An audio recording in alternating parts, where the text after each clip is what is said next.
On today's show, the Cavs snap the Thunder's 15-game winning streak in a battle of the two best teams in the association. The Nuggets embarrass the Clippers without Nikola Jokić, Giannis shutting down Wemby, and so much more. It's all coming up right here at Locked On NBA Game Night. When that final buzzer rings, you know it's time for Locked On NBA Game Night. All the post-game reactions to every game across the league, every single night, with insights only the hosts at Locked On can provide. It's the true NBA fans' one stop for all the action. Every game, every night. It's Locked On NBA Game Night. Tipping off now. What is up, and welcome to another edition of Locked On NBA Game Night. Every game, every single night. I'm your host, Jackson Gatlin, also host of Locked On Rockets right here on the Locked On Podcast Network, your team every day. Joining me is my partner in crime each and every week, David Ramil, host of Locked On Heat. David, what did you see in the NBA last night? A lot of blowouts, unfortunately, but one regular season classic that I can't wait to talk about because it was a lot of fun watching the two best teams in the league go at each other. Man, it's kind of ridiculous. It's like the basketball gods were like, all right, we're going to give you the best game or one of the best games probably of this regular NBA regular season. And then every other game is going to be kind of a dud, a blowout, a stinker, what have you. But we're going to get you covered for all 8 games on our 8-game slate here at Locked On NBA Game Night. We want to thank you for making Locked On NBA Game Night your first listen every single day. Now, today's episode is brought to you by Game Time. Download the Game Time app, create an account, use code Locked On NBA for $20 off of your first purchase. And let's go ahead and take it out to Locked On Cavs host Danny Cunningham for the immediate reaction to our game of the night as the Cavs breaking the Thunder 15-game win streak to now claim the longest active win streak in the NBA landscape.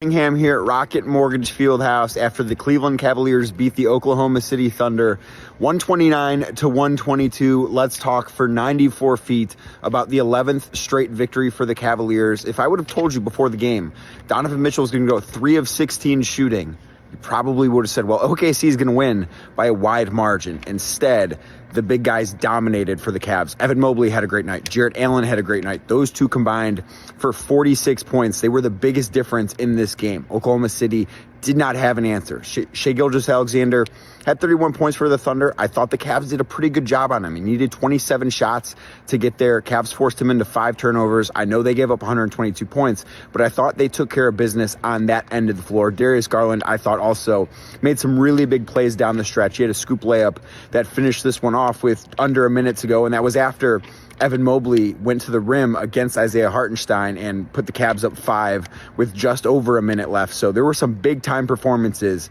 for the Cavs from guys not named Donovan Mitchell, and that's the biggest reason why this Cavs team showed on Wednesday night they're a true championship contender. David, first off, this game was just insane. We had 30 lead changes, 10 different ties, so much back and forth, like just high level basketball being played by these two teams. To Danny's point, right, this is just a testament to the Cavaliers' depth, right, that you can have your best player in Donovan Mitchell, who was just 1 for 8 shooting at halftime, finished the night 3 of 16 overall. He was in the torture chamber all night long. Shout out to Lou Dort, who did a really phenomenal job containing Donovan Mitchell throughout the course of this game. But to have the other guys step up, in particular, the big-to-big synergy in this game between Evan Mobley and Jarrett Allen, you could really tell OKC had no answer for that size inside that the Cavaliers had. Yeah, obviously no Chet Holmgren out there for the Thunder, and so you could tell that they were missing the defensive presence that might have been able to limit the two bigs from connecting with one another. 13 combined assists. They were doing such a great job of being connectors all night, not just connecting with one another, but also reaching out to players on the perimeter, making sure that they could spray the ball out to those wide open shooters. And it was a fantastic performance from them. Great game. And I love that point from Danny, because you would have thought, and a lot of people still do, that maybe the Cavaliers, as good as they've been, are a little bit more one-dimensional and obviously rely on a player like Donovan Mitchell, but that has not been the case this season. They're much more versatile than you might give them credit for, and that performance was certainly a testament to that.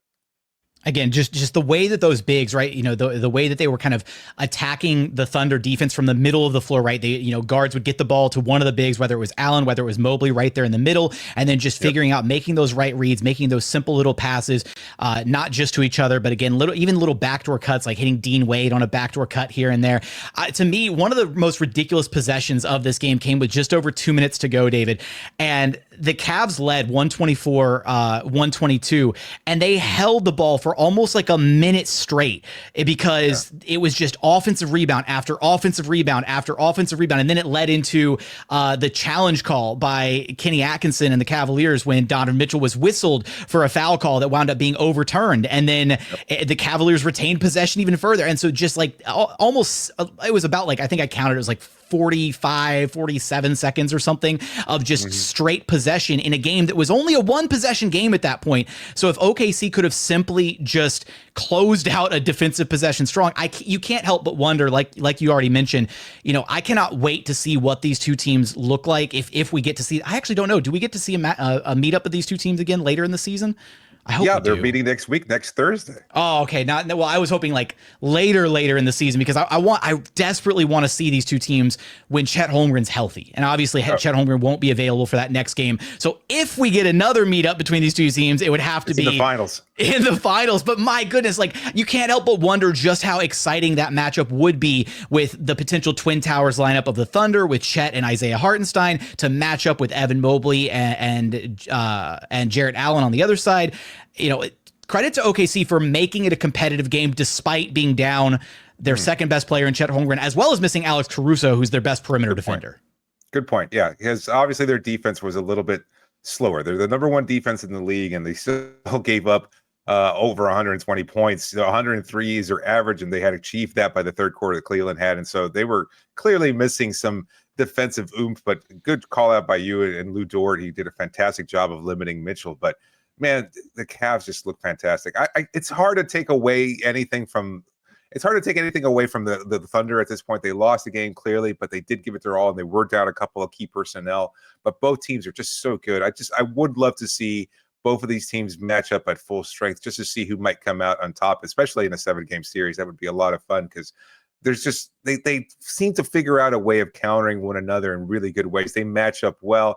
There's, you can take out Mitchell, and then you give up the strengths of their two bigs, or you get a great performance from Darius Garland or Max Strus coming off the bench. Ty Jerome, the legend of Ty Jerome, continues to grow. He had a fantastic run in the second half there where he was just attacking. He went for like 9 straight points. He was great there to provide a little bit of spark and help the Cavs build that a little bit of a cushion. But then it was just back and forth. You mentioned the lead changes. What a fun matchup that was, just to see them going back.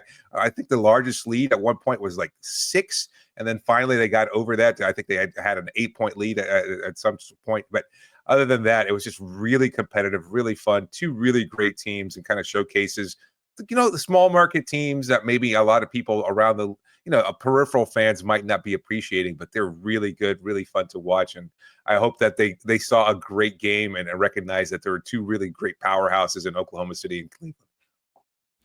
And I want to give one more quick nod of recognition to we already gave a lot of love to Evan Mobley and for the kind of the offensive synergy, but just his versatility on the defensive side of the floor. This guy is, a year in, year out DPOY candidate, at such an early age in his career. But some of the switches where he was guarding SGA on the perimeter in this game, SGA is one of the most difficult. I've been on record saying he might be the most unguardable player in the NBA. He's just that crafty. He's got such an array of counters, the fakes, all of that. And for Evan Mobley to be able to hold his own against SGA multiple times in this game, again, SGA 31 points, but took 27 shots to get there. The Cavaliers defense was just absurd. Even sometimes, mixing in a little bit of zone defense there, just with Jarrett Allen and Evan Mobley eating up such a large chunk of the space on the floor, just absolutely making life hell for SGA. I just wanted to give that quick shout out to Evan Mobley because I thought his defense, in addition to how impressive he was on the offensive side, facilitating, flirting with a triple-double in this game, 21 points, 10 rebounds, 7 assists, a big win for the Cavaliers, now holding the longest active win streak in the NBA. But coming up, the Nuggets embarrass the Clippers without Nikola Jokić and still without Aaron Gordon, and Giannis shutting down Wemby. We're going to get there in just one moment.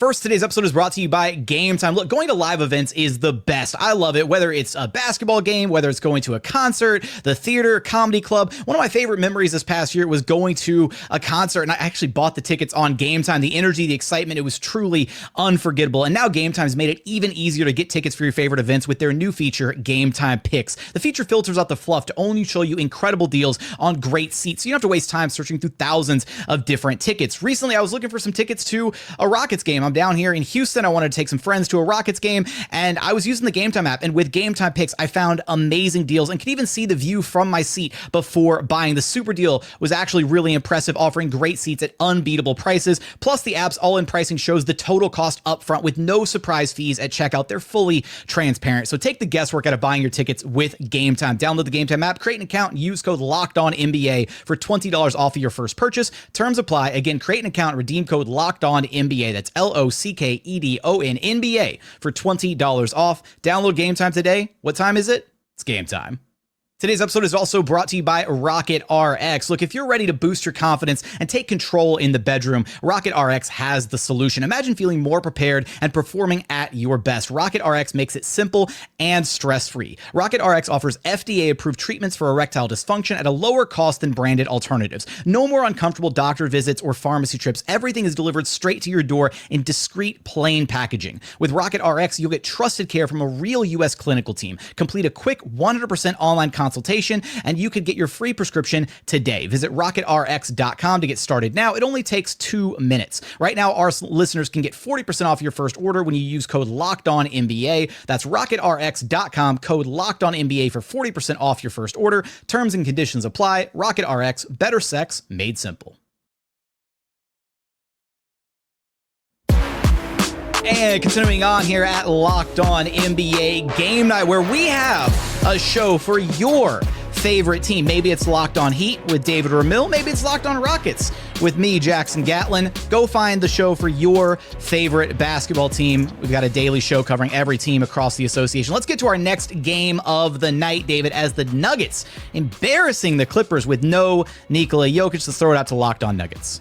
For Nuggets, in a big response, blow out the Los Angeles Clippers in Denver after a nail-biter that got out of hand in the fourth quarter versus the Boston Celtics. The Denver Nuggets will improve to 21-15 on the season. They managed to win the game with Jokić being out his second game due to sickness. Russell Westbrook, Jamal Murray, Michael Porter Jr., Peyton Watson carried the Denver Nuggets to another victory. They hope they can get Jokić back to one of the most important stretches of the season. It's coming up next.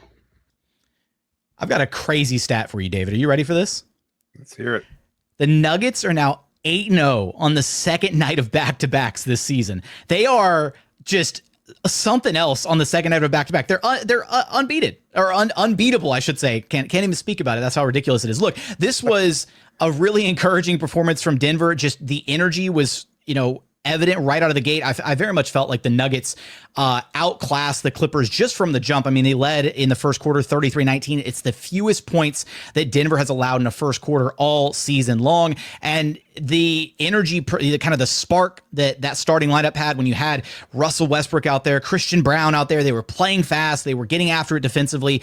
And it really looked like just a really overall lethargic game from everybody not named Norm Powell on the Clippers. Yeah, that's a good point. The Clippers they looked like they just weren't interested in being there. I don't know if it was the high altitude. I don't know what it was, but either way, they didn't seem like they were playing cohesively. No connection there. No ability to make shots. James Harden was only 5 of 15 overall. They shot, 38%, 37.5% from the field, 29% from three-point range. So testament to Denver's defense, but a lot of those shots seemed makeable, at least as I was watching the game. So I take a lot of credit. I give credit to the Denver Nuggets, but I also give some blame to the Los Angeles Clippers because they really looked like they were completely outclassed. And that shouldn't be the case when you're facing a Nuggets team that's missing 2 starters, including the MVP and Nikola Jokić there. DeAndre Jordan, where they turned back the clock game with 12 points, 5 of 6 shootings, 9 rebounds, and 2 assists to go along with 2 steals. Great game from him to provide a little bit of a spark in Jokic's absence.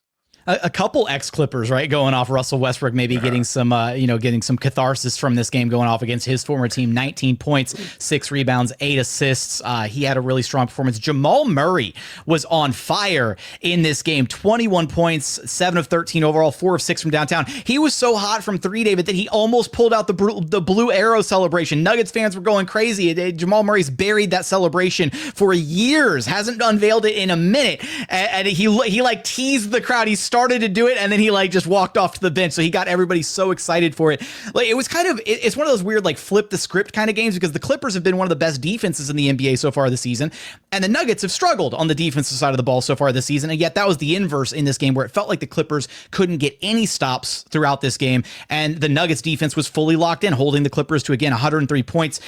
Everybody not named Norm Powell for the Clippers, just 7 of 28 from downtown. And again, like you said, a lot of those threes were kind of makeable. So maybe some dead legs, maybe some exhaustion, what have you. But I just want to give a lot of credit to the Nuggets offense, because one of the things that makes them such a deadly team, right? And one of the reasons that Jokić is so effective, not only obviously he's, one of the all-time great passing players in history, not just passing bigs, but passers, period, in NBA history.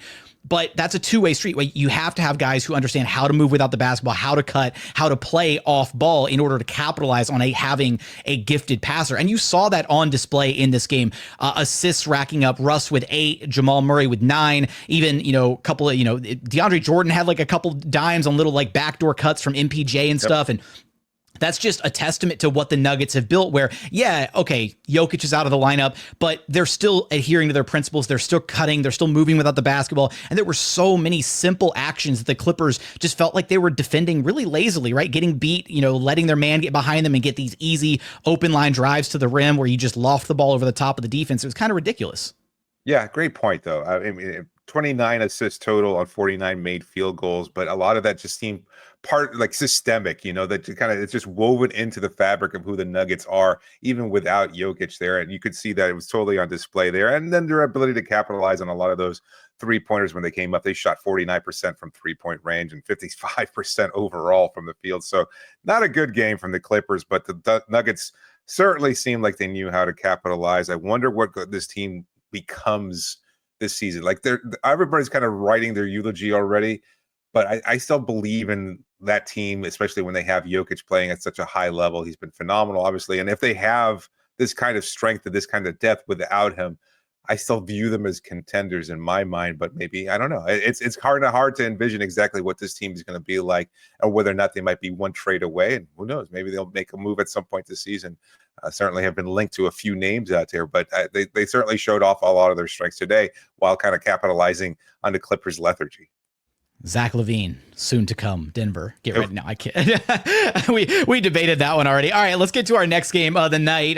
Milwaukee Bucks handling business against the Spurs. Giannis shutting down Wemby. Let's throw it out to Locked On Bucks. Milwaukee Bucks just completed a 121-105 victory over the Spurs. Now, Victor Wembanyama and Giannis Antetokounmpo, that was the headlining attraction in this game, but the Bucks had some other guys step up big time to help them secure this victory. Damian Lillard came through with a really efficient performance from him, which is great to see after a little shooting slump coming back from illness.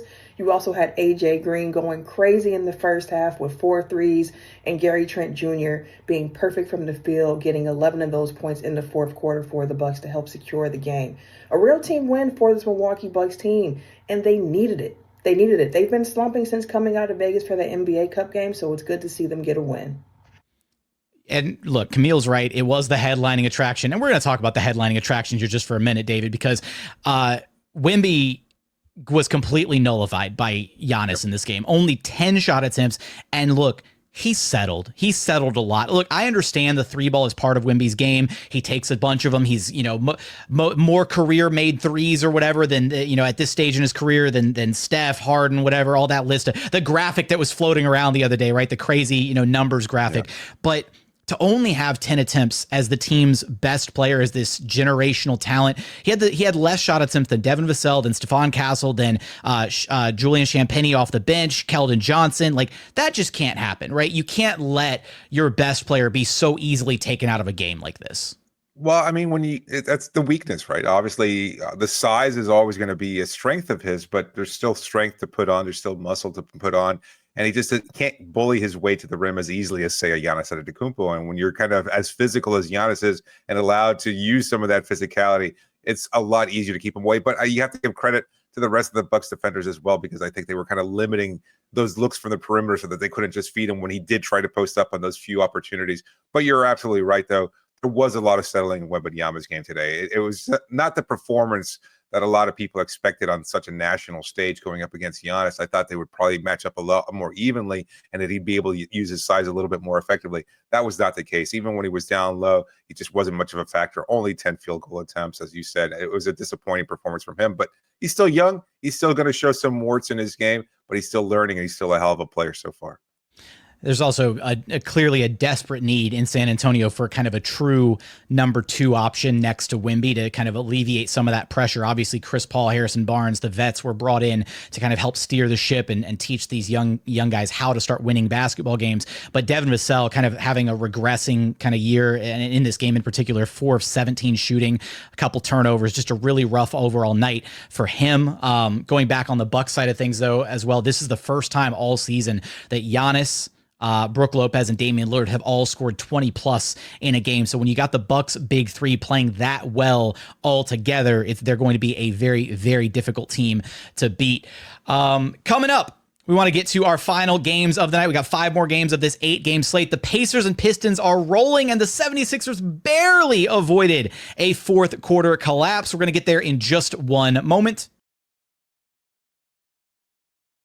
First, today's episode is brought to you by Ultimate College Basketball HC. Look, I want to take a moment to introduce you to a brand new mobile game that I'm actually really excited about, Ultimate College Basketball HC. If you've ever dreamed of being a college basketball head coach, this is your chance to step into those shoes. In Ultimate College Basketball HC, you control every detail of your program, from recruiting players and hiring coaching staff to overseeing training camps, handling NIL deals, and managing scholarships. It's all in your hands. And when it comes to game time, you get to draw up the offensive plays and set your strategy. The way you play won't just affect the current season, it will shape the future of your school's basketball program. It's a game that lets you feel the full weight and responsibility of what it means to be a head coach and lead your team to glory. Here's a special offer for our Locked On NBA listeners. Use promo code LOCKEDONCBB, all caps, inside the game store to get a free boost for your program. It's the perfect way to kickstart your coaching career. To download Ultimate College Basketball HC, just visit ultimate-cbb.com or look it up on the app stores. Ultimate College Basketball HC, begin your coaching legacy today.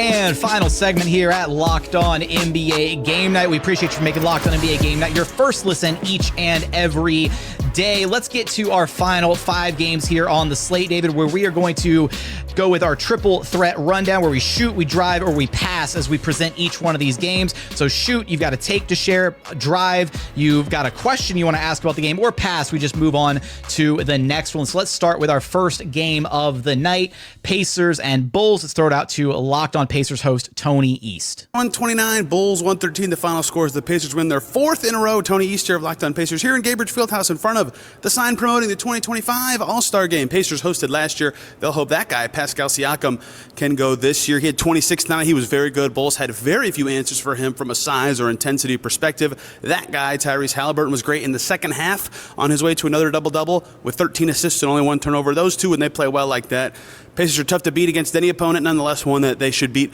on paper anyway. But the story of this game is that guy, Miles Turner, did not play, instead filled in by Thomas Bryant, making his first start with the Pacers. They traded for him last month, and he was awesome. Over 20 points for the first time this season, made some nice defensive plays, was forceful on the offensive glass. He made that starting lineup hum in a way that Miles Turner usually does, but he was unavailable today. Bench was good enough. Pacers were rolling for much of this game. They're 2 games over 500 for the first time this year. We'll have much more on Locked On Pacers. On the Bulls side of things, really quickly, David, Zach LaVine, 31 points on 12 of 20 shooting. Kobe White, 19 points on 8 of 17. Shoot, drive, pass. What you got for me? I'm going to drive here. I'm going to ask you a question. Do you think the Pacers have figured things out? Because they've won 4 games in a row, and they certainly look like they've gone past that early season slump of trying to figure out whether or not Tyrese Halliburton was going to have a good game or not. And it looks like they've steadied the ship a little bit. Are you a believer in the Pacers and their ability to turn it around? I wish I could say I was. I want to see if they can either extend the run a little bit more than this. Look, 4 games is not nothing, but at the same time, you look at the quality of opponent across those 4 games.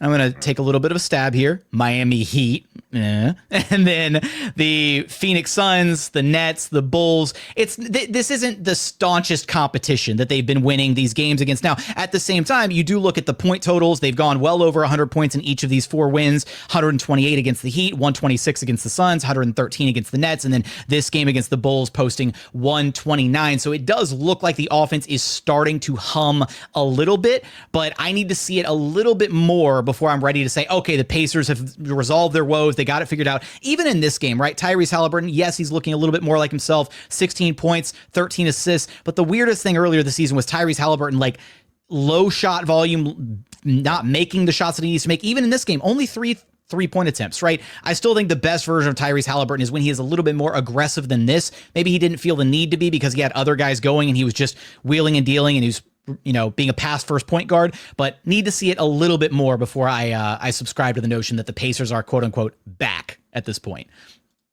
All right, let's take it out to our next game of the night. The Philadelphia 76ers avoided a collapse against the worst team in the NBA, the Washington Wizards. Let's throw it out to Locked On Sixers for the update. Biggest. A win is a win victory from the Philadelphia 76ers this season.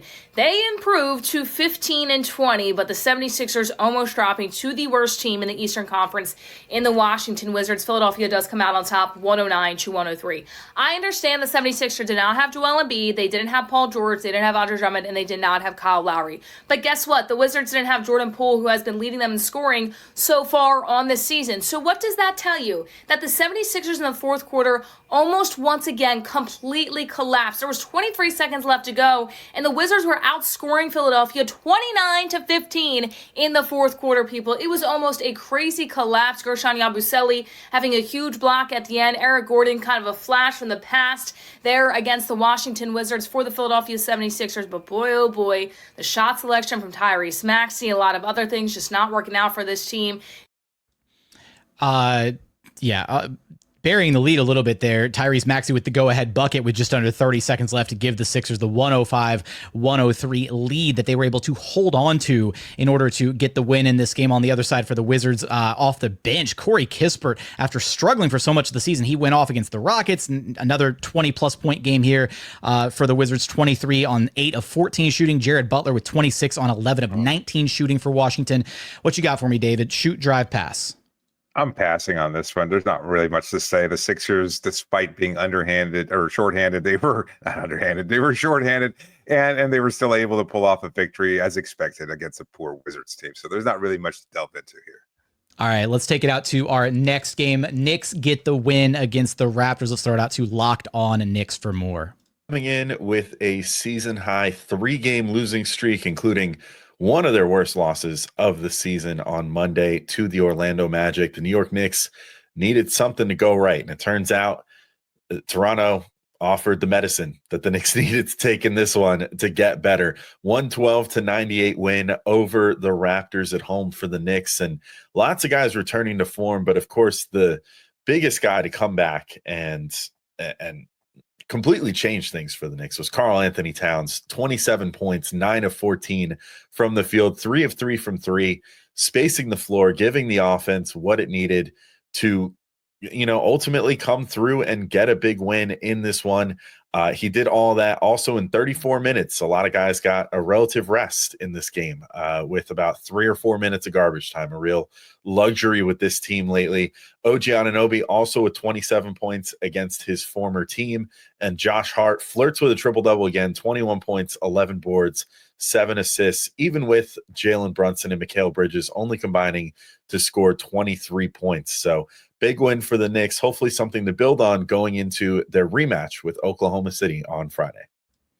Well, you know what they say, David. Medicine is always a little bit cheaper and sometimes maybe a little better when you order it from Canada. So maybe that's exactly what the Knicks did need in this game. What you got for me? Shoot, drive, pass.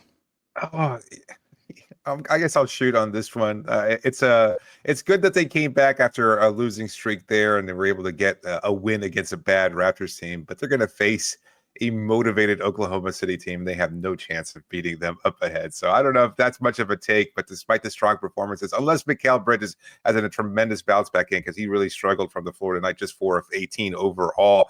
I don't know. Even with him having his best game, I don't know if they could really knock off the Thunder, who will probably try to get back on their winning streak soon. So to me, I think it's I'm not as optimistic about the Knicks' chances of moving forward. Yeah, it's one of those where, again, a motivated OKC team is going to be a monster to deal with. You know that they're going to be looking to bounce back after, what I'm sure was they won't admit to it post-game, whatever, an emotional loss, right? You had the two best teams in the NBA going head-to-head earlier, talked about them in our first segment of tonight's slate. So they're definitely going to want to get right against the New York Knicks. And the Knicks are definitely dealing with some depth issues as well. That's why you constantly see the starters in these games well into what should have been garbage time starting, around the 5 or 6 minute mark of this game. There were people, I was looking at the game winner and like, why is Josh Hart still in this game with like 3 minutes left to go? Like, what are we doing here, Tibbs? But Tibbs is going to Tibbs. So, all right, we got 2 games left on the slate. Let's go out to Blazers and Pelicans, where we've got a fun little breakdown from this one. Shout out to our fellow Locked On NBA Game Night host, Jake Madison. Really need me to do one of these, Jackson? All right, fine. Pelicans lose 119-100 to the Portland Trail Blazers. I'm Jake Madison, host of Locked On Pelicans. Honestly, I don't have that much to say. This was a team that was down by a lot, 33 points to a team that has 12 wins, 9 wins. I forget exactly what it is, but Portland's bad, and you should not be down that much at home, no less, to a 12-23 team. Look, no Zion Williamson, no Brandon Ingram in this one, no Trey Murphy. The Pelicans have been bad this season. This losing's to be expected, but it's losing in the way that they have been repeatedly all season long, isn't okay. They are better than this. It's one thing to lose, but to do it in the fashion that they are is not okay. There probably needs to be some accountability. We'll see if on Thursday there maybe is. All right, David, can I pass on this one for you? since Jake didn't even want to do it himself. He said it all. I think he said it perfectly. Oh, man. All right, let's get to our final game of the night. Pistons getting the win against the Nets. Let's throw it out to Locked On Pistons. Pistons have now won 5 straight games. They are over 500 for the first time in years. They're 19-18. They're a game up in the win column on the 5th seeded Milwaukee Bucks. They are right behind the Miami Heat. They're a half game behind the 5th seeded Bucks in the standings. They could be pushing for something better than the play-in. Host of Locked On Pistons podcast, Kukil here. They beat the Brooklyn Nets. Now, yes, the Brooklyn Nets are tanking. Sorry, Adam. You guys are just straight up trying to lose. It is what it is. They didn't play anyone really meaningful outside of Noah Clowney and Claxton. So the game itself is not something to go crazy about, obviously. But the fact that the Pistons are on a 5-game win streak, they've handled their business against inferior teams in Portland, in Charlotte, in Brooklyn, and also beating teams even better than them or on the same level as them in Minnesota, LA, Phoenix. They're doing their thing. They're trying to be, I think might make a push up this Eastern Conference standings. This is a great time to be a Pistons fan. They're playing extremely well. Looking forward to what happens tomorrow night against Golden State. All right, David, what you got for me? Shoot, drive, or pass? I'm going to shoot on this one. To Koo's point, impressive 5-game win streak, and what would make it even more impressive and to help them build on their success and get out of the play-in, the acquisition of Bradley Beal. I think it's a natural fit. I know we're talking about a 3-team deal here, maybe even a 4-team deal, but if he actually does relent on his no-trade clause, I think he would be a perfect fit in Detroit to be able to provide veteran leadership, scoring, everything that they might need, especially with a loss of Jaden Ivey due to season-ending injury. He'd be a perfect fit there. You wouldn't have been able to talk me into it pre-Jaden Ivey injury because I really was enjoying the backcourt tandem of Cade Cunningham, Jaden Ivey. I will also argue a little bit here that by sliding Malik Beasley upright, even though Jaden Ivey's potential is through the roof, he is a younger player. He's prone to those young player type of mistakes from time to time. Having Malik Beasley out there, more of a proven veteran, right? A guy who understands his role, how to play within the offense at times, better knockdown shooter from the perimeter. Like that has maybe unlocked a little bit of a higher ceiling, but maybe a shorter, lower long-term potential, I guess, for this Pistons team. But I'm kind of right there with you. I think that if they could put together the money for a Bradley Beal trade without foregoing any major assets, again, all you're doing is facilitating the deal so that the Heat, and so that the Suns can kind of make the Jimmy Butler swap work out. I'd be all for that. I wonder, we gotta get that out to Koo. I wonder if Koo would be interested in Bradley Beal in a Pistons jersey. What say you, dear listener? If you're watching on YouTube, give us your thoughts in the YouTube comments. Would you want to see Bradley Beal in a Pistons jersey, or is that a terrible move? If you're the Detroit Pistons, let us know in the YouTube comments. Give us your thoughts on all the games we talked about tonight. But as always, thanks so much for being here with us on Locked On NBA Game Night. For your next listen, go find the Locked On Show for your favorite team. Until then, we will catch y'all on our very next game night.